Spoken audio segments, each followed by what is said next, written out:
tomorrow, next week, next year, your dream vacation. Can you talk about your future plans in English? Today you will learn exactly how. Let's go.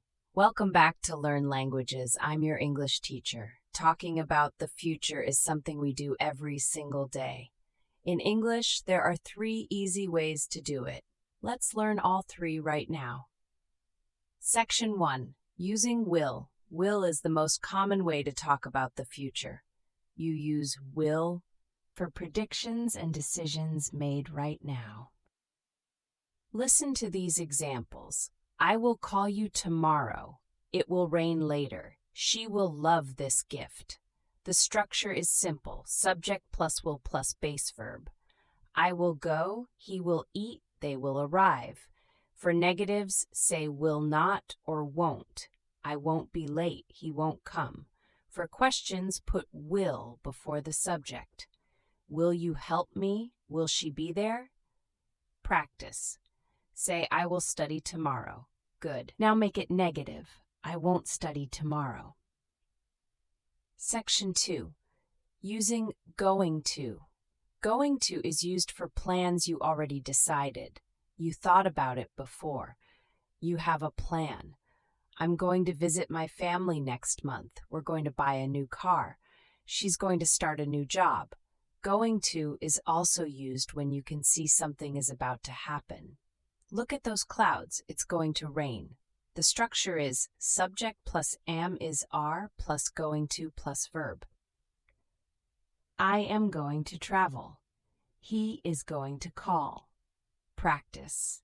Tell me a plan using going to. Say, I am going to learn English this year. Excellent. Section 3. Present continuous for the future. In English, you can also use the present continuous to talk about future arrangements. This works when you have a fixed, confirmed plan. I'm meeting my friend tonight. She's flying to London next Tuesday. We're having dinner at 7. This form sounds very natural in everyday conversation. Use it for events that are already arranged and scheduled. Practice. You have a dentist appointment tomorrow. Say it. Say, I'm seeing the dentist tomorrow. Perfect. Quick recap. 3 ways to talk about the future. Will, for predictions and quick decisions. I will help you. Going to, for plans already decided.